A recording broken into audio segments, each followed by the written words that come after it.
അവർ നല്ല മനുഷ്യരാവണം. അത് സ്വാമി വിവേകാനന്ദന്റെ ഈ ചിന്താഗതികളെ എടുത്തിട്ടാണ് ഏകനാഥ്ജി നമുക്ക് വേണ്ടി ഇങ്ങനൊരു സംഘടനയെ കൊണ്ടുവന്നത്. അതായത് ഈ സംഘടന നമ്മൾ നോക്കുമ്പോൾ മറ്റെത്രയോ സംഘടനകളുണ്ട് അല്ലേ, സന്യാസികളുണ്ട്, സന്യാസിനികളുണ്ട്. പക്ഷെ ഇദ്ദേഹം ചിന്തിച്ചത് ഒരു നോൺ സന്യാസി ഓർഡർ, അതായത് സന്യാസികളല്ല, പക്ഷേ അവര് സന്യാസികളെ പോലെ ജീവിതം ദേശത്തിന് അർപ്പിക്കണം. അങ്ങനെ അതായത് എല്ലാം അതിന് ദേശത്തിന് വേണ്ടി കൊടുക്കണം. അങ്ങനെ ഒരു സംഘടന നമ്മൾ കേട്ടിട്ടുണ്ടാവും. ഇതിന്റെ അമ്മ തീർച്ചയായിട്ടും ലക്ഷ്മി നമ്മളോട് പറഞ്ഞിട്ടുണ്ടാവും. അപ്പോ ആ ഒരു ഓർഗനൈസേഷനിലാണ് നമ്മളൊക്കെ യോഗ ചെയ്യാനായിട്ട് വരുന്നത്. യോഗ എന്ന് പറയുമ്പോൾ നമ്മൾ ആസനം, പ്രാണായാമം അല്ലെങ്കിൽ നമ്മൾ ശരീരത്തിന് വേണ്ടുന്ന വ്യായാമം കൊടുക്കും. ശരീരം നന്നാവും, നമ്മുടെ മനസ്സ് നന്നാവും, നമ്മുടെ ബുദ്ധി നന്നാവും. അപ്പൊ ഇതൊക്കെ നന്നായി കഴിഞ്ഞിട്ട് എന്താ ചെയ്യേണ്ടത്? നമ്മുടെ കുടുംബം നന്നാകണം. കുടുംബത്തിലൊരു ശാന്തി ആയ ഒരു അന്തരീക്ഷം നമ്മൾ നിർമ്മിച്ചെടുക്കണം. അതിനുവേണ്ടി നമ്മുടെ ഈ ചെയ്യുന്ന ഓരോ കാര്യങ്ങളും അതിനു വേണ്ടി ഉപയോഗമാകണം അല്ലേ. നമ്മൾ നന്നായി കഴിഞ്ഞാൽ നമ്മുടെ കുടുംബത്തിൽ അതിന്റെ പ്രതിഫലിക്കണം, എങ്കിലേ പ്രയോജനമുള്ളൂ. അല്ലെ, ഒരു വ്യക്തി നന്നായിട്ടല്ല കാര്യം. അപ്പൊ കുടുംബം നന്നാകണം. അപ്പൊ കുടുംബത്തിനെയാണ് വിവേകാനന്ദ കേന്ദ്രം നോക്കുന്നത്, നമ്മുടെ കുടുംബങ്ങളെ എങ്ങനെ കൊണ്ടുവരാം. അപ്പൊ അതിനുവേണ്ടിയാണ് നമ്മുടെ യോഗ. അതായത് നമ്മൾ എത്ര ശാന്തരാകുന്നോ അത്രയും കുടുംബത്തിൽ പ്രതിഫലിക്കും. അപ്പൊ ആ ഒരു ഉദ്ദേശത്തോടു കൂടി നമ്മൾ യോഗ ചെയ്യുമ്പോൾ ഡെയിലി നമ്മുടെ ഒരു പ്രാക്ടീസ് ഇപ്പൊ ചെയ്യുന്നു. ഇപ്പൊ പലയിടത്തും നമ്മുടെ ഒരു അനുഭവം എന്ന് വെച്ചാല്, ഞാൻ എപ്പോഴും നമ്മുടെ ഇവിടുത്തെ വിവേകാനന്ദ കേന്ദ്രം, വേദിക് വിഷൻ ഫൗണ്ടേഷൻ എത്രയോ ഒരു ഇമ്പോർട്ടൻസ് വർഷങ്ങളായിട്ട് യോഗയ്ക്ക് കൊടുത്തതിന്റെ ഫലമായിട്ട് ആയിരങ്ങളോളം പല ആയിരങ്ങള് ഇവിടുന്ന് പഠിച്ച് ഇറങ്ങി. അപ്പൊ അവരൊക്കെയും പലയിടത്തും പോയി ഇപ്പോ ഇത് ചെയ്യുന്നുണ്ട്. പ്രത്യേകത എന്താണെന്ന് ചോദിച്ചാല്, ഇപ്പം ഞാനിപ്പോ റീസെന്റ് ആയിട്ട് നമ്മുടെ രമ്യ ചേച്ചിയുടെ ക്ലാസ്, എവിടെ പോയി ക്ലാസ് എടുക്കുന്നു അവിടെ എത്രമാത്രം ആൾക്കാർക്ക് ഫീൽ ചെയ്യുന്നുണ്ട് അല്ലെ, നല്ല ഒരു റിലാക്സേഷൻ, അവർക്ക് മനസ്സ് മാറുന്നു. സാധാരണ പൈസയ്ക്ക് വേണ്ടി ഇപ്പൊ യോഗ എവിടെയൊക്കെ നടക്കുന്നത്. ട്രിവാൻഡ്രത്തൊക്കെ വന്നു കഴിഞ്ഞാൽ നിങ്ങൾക്ക് കാണാൻ സാധിക്കും, എല്ലായിടത്തും യോഗ ക്ലാസ്സുകളാണ്. മനുഷ്യർ ഇതുകൊണ്ട് നല്ലോണം പൈസ ഉണ്ടാക്കുന്നുണ്ട്. ബാംഗ്ലൂരിലൊക്കെ പോയി കഴിഞ്ഞാൽ ഒരുപാടുണ്ട്.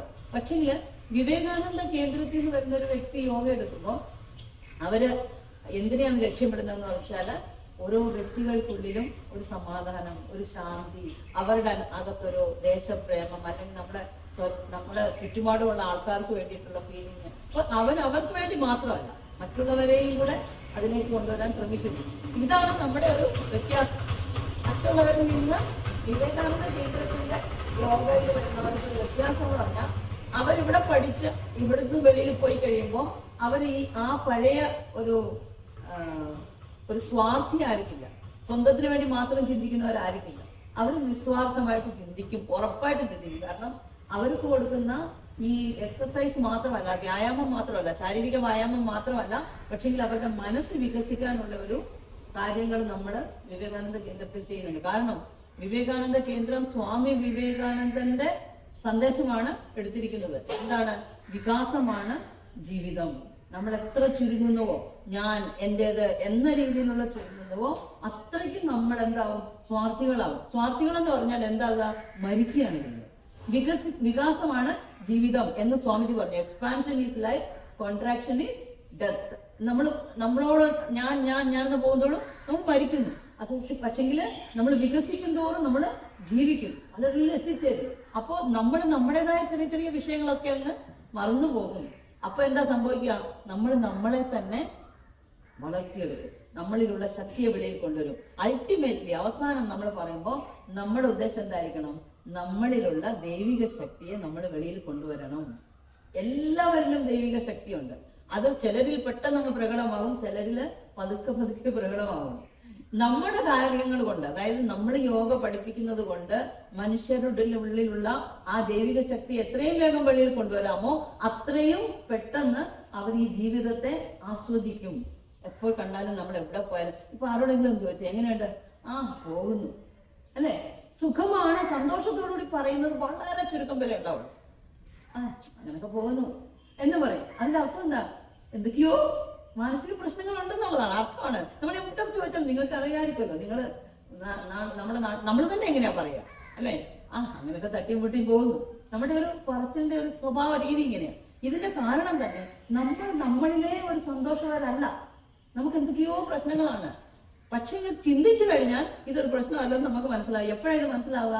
നമ്മൾ നമ്മുടെ ഉള്ളിലേക്ക് പോകുമ്പോൾ. അപ്പൊ നമ്മളിവിടെ ചെയ്യുന്ന ഈ യോഗാസനം കൊണ്ടോ അല്ലെങ്കിൽ നമ്മൾ കാര്യങ്ങൾ കേൾക്കുന്നത് കൊണ്ടോ നമ്മൾ വ്യത്യസ്തരായിട്ട് ചിന്തിക്കാൻ തുടങ്ങുന്നു. ആ ചിന്താഗതികളാണ് നമ്മളെ യഥാർത്ഥത്തിൽ നല്ലവരാക്കുന്നത്.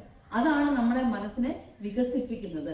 ഇപ്പൊ ഇതൊക്കെ ചെയ്തുകൊണ്ട് ആ വികാസം വന്നില്ല എങ്കിൽ ഈ ശാരീരിക വ്യായാമം കൊണ്ട് നമുക്കൊന്നും പ്രയോജനം കിട്ടില്ല. അതാണ് നമുക്ക് പലപ്പോഴും ചെയ്തിട്ടും ഒരു പ്രയോജനം ഇല്ലാതെ പോകുന്നത്. എൻജോയ് ചെയ്യാൻ പറ്റുന്നില്ല, സംതൃപ്തരല്ല. എപ്പോഴും എന്തൊക്കെയോ കുറവാണ് നമ്മൾ ചിന്തിക്കുന്നത്. എനിക്ക് അതില്ല ഇതില്ല അല്ലെ, ഇല്ല എന്നുള്ളത് കുറെ കൂടുതലായി നമ്മൾ ചിന്തിക്കും. അപ്പോ ഈ വിവേകാനന്ദ കേന്ദ്രം എന്താണ് എയിം ചെയ്തതെന്ന് വെച്ചാൽ നമ്മൾക്ക് കിട്ടുന്ന ചെറിയൊരു കാര്യങ്ങൾ, പക്ഷെ അതിന് നമ്മൾ സംതൃപ്തരായി സന്തോഷം കണ്ടുപിടിക്കുക. നമ്മളുടെ ജീവിതത്തിന്റെ ലക്ഷ്യം തന്നെ സന്തോഷമാകണം, സ്വതന്ത്രമാകണം. നമ്മൾ സ്വതന്ത്രരാണ് ജീവികൾ അല്ലെ. നമുക്ക് അടിമകളാകാൻ യഥാർത്ഥത്തിൽ നമുക്ക് ഇഷ്ടമില്ല. ആരും നമ്മളെ അടിമത്വം ഇഷ്ടപ്പെടുന്നില്ല. സത്യസന്ധരായിട്ട് ജീവിക്കാനാണ് നമ്മൾ ഇഷ്ടപ്പെടുന്നത്, നല്ലത് കാണാനാണ് നമ്മൾ ഇഷ്ടപ്പെടുന്നത്.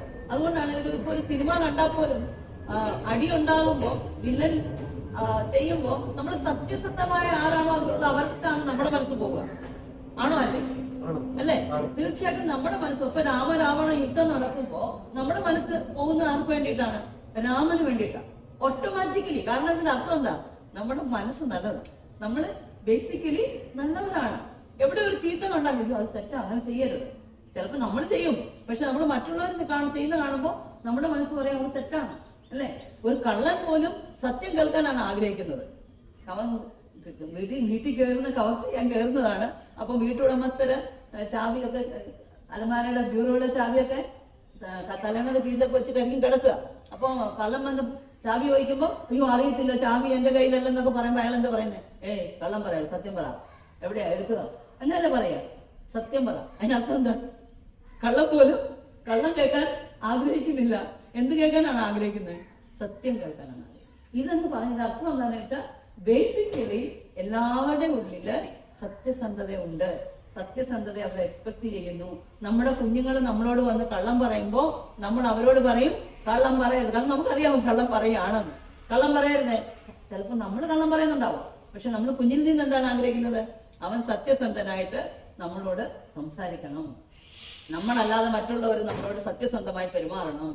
അവര് പവിത്ര മനസ്സോടുകൂടി ഇതെല്ലാം നമ്മൾ ആഗ്രഹിക്കുന്നു. അതിന്റെ അർത്ഥം തന്നെ നമ്മൾ ബേസിക്കലി ഇതാണ്. അപ്പോ വിവേകാനന്ദ കേന്ദ്രം ഇതാണ് നമ്മളോട് പറയുന്നത്. നമ്മളെല്ലാവരും, നമ്മളിൽ ഒരുപാട് തെറ്റുകൾ സംഭവിക്കാം, പക്ഷെങ്കിൽ നമ്മൾ ഈ ചെയ്യുന്നത് കൊണ്ട് പതുക്കെ നമ്മൾ എത്രയോ ആ തെറ്റുകൾ മാറ്റി നമ്മളൊരു സാമൂഹിക ജീവിയാകുമ്പോൾ, എല്ലാവരും നമ്മുടെ ഭാഗമാണെന്ന് കരുതുമ്പോൾ, ഇതെല്ലാം ഇല്ലാതെ എനിക്ക് നിലനിൽപ്പില്ല എന്ന് ഞാൻ മനസ്സിലാക്കി തുടങ്ങുമ്പോൾ എന്റെ മനസ്സ് ഇതിനെല്ലാം ഞാൻ കടപ്പെട്ടവളായി മാറും അല്ലെ. ഒരു മരം, ആ മരത്തോട് സ്നേഹിക്കണോ വേണ്ടേ? എന്തുകൊണ്ട് ഞാൻ സ്നേഹിക്കണം? നാളെ ഇവരില്ലെങ്കിൽ എന്റെ സ്ഥിതി എന്താവും ഒന്ന് ചിന്തിച്ചാൽ എനിക്ക് ഇവരോട് കടപ്പാട് വരും. എന്തുകൊണ്ടാ? ഈ മരങ്ങളില്ലെങ്കിൽ എനിക്ക് ജീവിതം നിലനിൽപ്പില്ല, എനിക്ക് ഇവരോട് കടപ്പാട് ഉണ്ടാവണം. എന്താണ് കാരണം? എന്താ നിലനിൽപ്പില്ലാത്തതിന്? പൂർവങ്ങളാണ്. എന്ത് കാരണം? എന്ത്? അവരാണ് നമുക്ക് ശ്വസിക്കാനുള്ള വായു തരുന്നത്, ജീവവായു തരുന്നത് അവരാണ്. അവരോട് നമുക്ക് കടപ്പാട് വേണ്ടേ? അപ്പൊ ഈ ഭാരതദേശം എല്ലാത്തിലും ഭഗവാൻ അല്ലെങ്കിൽ ഈശ്വരത്വം കണ്ടതിന്റെ പുറകിലുള്ള കാരണം എന്താണ്? പരസ്പരം നമ്മള് അവലംബികളാണ്. അവരില്ലാതെ ഞാനില്ല. അപ്പൊ എനിക്ക് അവരോട് നാച്ചുറലായിട്ടും സ്വാഭാവികമായിട്ടൊരു കടപ്പാട് തീർച്ചയായിട്ടും ഉണ്ടാവണം. അപ്പൊ നമ്മൾ ഈ യോഗയൊക്കെ ചെയ്യുമ്പോൾ നമ്മുടെ ഈ മനസ്സ് ഇങ്ങനെ വികസിക്കണം. അതായത് ഇവരില്ലാതെ ഞാനുണ്ടോ, അപ്പൊ ഞാനില്ലാതെ ഇവരുണ്ടോ, അപ്പൊ നമ്മൾ തമ്മിലുള്ള ആ പരസ്പരം ഭാവയന്തഹ എന്ന് ഭഗവത്ഗീതയിൽ ഭഗവാൻ പറയുന്നത്. നമ്മളെല്ലാം ചേർന്നാണ് ജീവിക്കേണ്ടത്. അപ്പൊ ഈ തത്വമാണ് യഥാർത്ഥത്തിൽ നമ്മുടെ ഭാരതീയ സംസ്കാരം അല്ലെങ്കിൽ സനാതന ധർമ്മം. ഇതാണ് കൊടുക്കാൻ ദേശത്തിന്, അതായത് എല്ലാ ലോകത്തിനും കൊടുക്കാനായിട്ട് നമ്മുടെ തത്വം പറഞ്ഞ ഇതാണ്.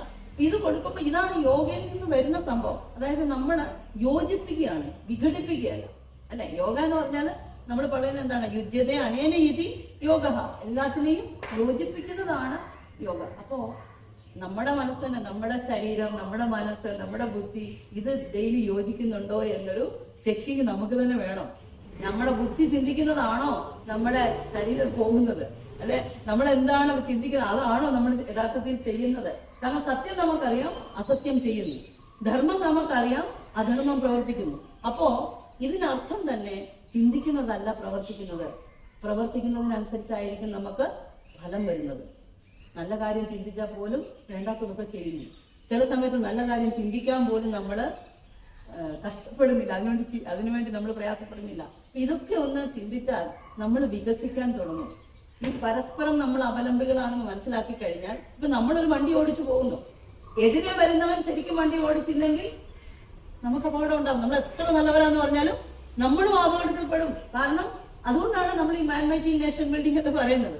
ഞാൻ മാത്രം നന്നായാൽ പോരാ, എനിക്ക് ചുറ്റുമുള്ളവർ നന്നായില്ലെങ്കിലും അതിന്റെയും ഫലം ഞാൻ അനുഭവിക്കേണ്ടതായി വരും.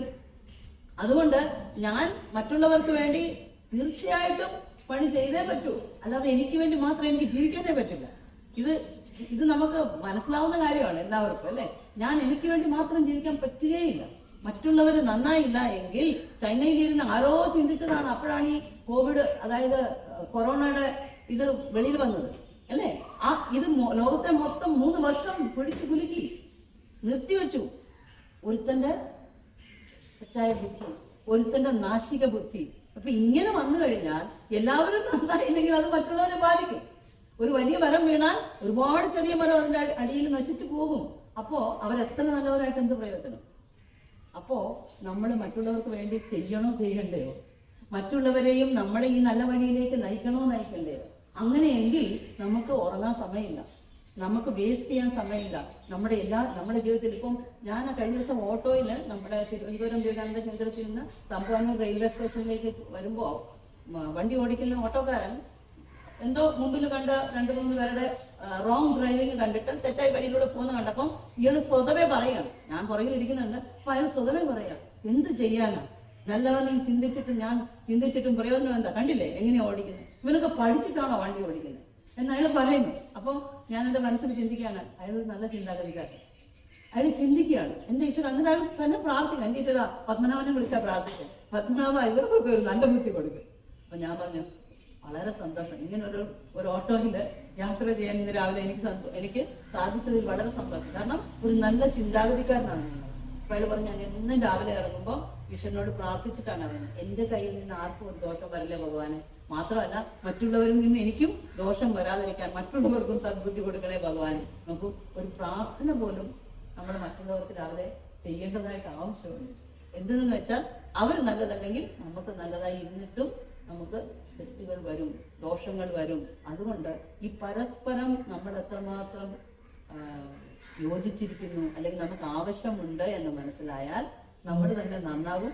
പലരെയും നമ്മൾ ആ വഴിയിലേക്ക് കൊണ്ടുവരാൻ ശ്രമിക്കും. അതാണ് ഏകനാഥജി റാനഡെ എപ്പോഴും വിവേകാനന്ദ കേന്ദ്രത്തിന്റെ വരുന്ന ആൾക്കാരോട് പറയാൻ ആഗ്രഹിച്ചത്. അദ്ദേഹം പറയും, ജീവിതത്തില് നിങ്ങൾ ഒരുപാടൊക്കെ നിങ്ങൾക്ക് വേണ്ടി ചെയ്യുന്നുണ്ട്, ജീവിതത്തിൽ കുറച്ച് സമയം സ്വന്തത്തിനല്ലാതെ മറ്റുള്ളവർക്ക് വേണ്ടി കൊടുക്കണം, എന്നാൽ മാത്രമേ നിങ്ങൾ യഥാർത്ഥ ജീവിതം ജീവിക്കുന്നുള്ളൂ എന്ന് സ്വാമി വിവേകാനന്ദൻ പറഞ്ഞതാ. They alone live who live for others, the rest are more dead than alive. സ്വന്തത്തിന് വേണ്ടി മാത്രം ജീവിക്കുകയാണെങ്കിൽ അത് മരണതുല്യമാണ്. മറ്റുള്ളവർക്ക് വേണ്ടി നമ്മൾ കുറച്ച് സമയം ജീവിക്കുമ്പോൾ നമ്മളുടെ ജീവിതം ശരിയായ ജീവിതമായി മാറുമെന്ന് സ്വാമിജി പറഞ്ഞതനുസരിച്ചാണ് ഏകനാഥജി റാനഡെ ഇങ്ങനെയുള്ള ഒരു സംഘടന, അതായത് ഈ സംഘടനയില് ഈ നാട്ടിലുള്ള എല്ലാ മനുഷ്യർക്കും എന്തെങ്കിലും ഒന്ന് കൊടുക്കാൻ സാധിക്കും, ഒരു സമയം ഇതിനു വേണ്ടി ചെലവഴിക്കാൻ സാധിക്കും. ഇപ്പൊ യോഗ ചെയ്ത് നിങ്ങളൊക്കെ എത്രയോ പേരെ ഇതിലേക്ക് കൊണ്ടുവന്നു, അല്ലേ? ഇവിടെ കൊണ്ടുവരുന്നുണ്ട്. നിങ്ങൾ പോകുന്നിടത്തെല്ലാം നിങ്ങൾ സംസാരിച്ച് അവിടെ യോഗാസനം മാത്രമല്ല, നമ്മുടെ മനസ്സിനും ബുദ്ധിക്കും വേണ്ടുന്ന പല കാര്യങ്ങളും അവിടെ കൊടുക്കുന്നുണ്ട്. അതുകൊണ്ട് നിങ്ങളും വരുമെന്ന് പറഞ്ഞ് നിങ്ങൾ പലരെയും കൊണ്ടുവരുന്നുണ്ട്. അങ്ങനെയാണ് ഇവിടെ ഒരുപാട് പേര് വന്നു പോകുന്നത്. ഇവിടുന്ന് പോകുന്നവരൊക്കെ തന്നെ അവരെവിടെ പോയാലും നല്ല കാര്യങ്ങൾ സംസാരിക്കുന്നുണ്ട്. അതുകൊണ്ട് നാടിൽ നിന്ന് അവരെ ഒരു സ്വീകാര്യതയുണ്ട്, അവര് അക്സെപ്റ്റ് ചെയ്യും. അവരെ എത്ര പറഞ്ഞാൽ നമ്മുടെ നാട് ഇന്നും എത്രയൊക്കെ ബുദ്ധിമുട്ടുകൾ ഉണ്ടെങ്കിലും, എത്രയൊക്കെ കെട്ട വിഷയങ്ങൾ നടന്നാലും നമ്മുടെ നാട്ടിൽ ഇന്നും നല്ല മനസ്സുകൾ ഒരുപാടുണ്ട്. അവർക്ക് അത് കേൾക്കാനും ആഗ്രഹമുണ്ട്. പക്ഷെ ഇത് കൊടുക്കാനും നല്ല രീതിയിൽ അവരിൽ എത്തിക്കാനും നമ്മളെ കൊണ്ട് സാധിക്കണം. അപ്പോൾ നമ്മുടെയൊക്കെ മനസ്സിൽ കുറച്ച് സമയമെങ്കിലും നമുക്കല്ലാതെ മറ്റുള്ളവർക്ക് വേണ്ടി ചിന്തിക്കുകയും അതോടൊപ്പം പ്രവർത്തിക്കുകയും ചെയ്യണം. അപ്പം വിവേകാനന്ദ കേന്ദ്രം അതിനുവേണ്ടി ഒരുപാട് കാര്യങ്ങൾ നമ്മുടെ VKVVF തരുന്നുണ്ട്. നിങ്ങളെല്ലാവരും അതിൻ്റെ ഭാഗമായാൽ തീർച്ചയായിട്ടും അതൊരു നല്ല കാര്യമായിരിക്കും. അങ്ങനെയൊക്കെ ആവാൻ നമുക്കൊക്കെ സാധിക്കട്ടെ എന്ന് പ്രാർത്ഥിക്കുന്നു, ആശംസിക്കുന്നു. നല്ല ഒരു ദിവസം ആശംസിക്കുന്നു. മനസ്സമാധാനത്തോടുകൂടി സന്തോഷത്തോടെ ജീവിക്കാനാവട്ടെ എന്ന് പ്രാർത്ഥിക്കുന്നു.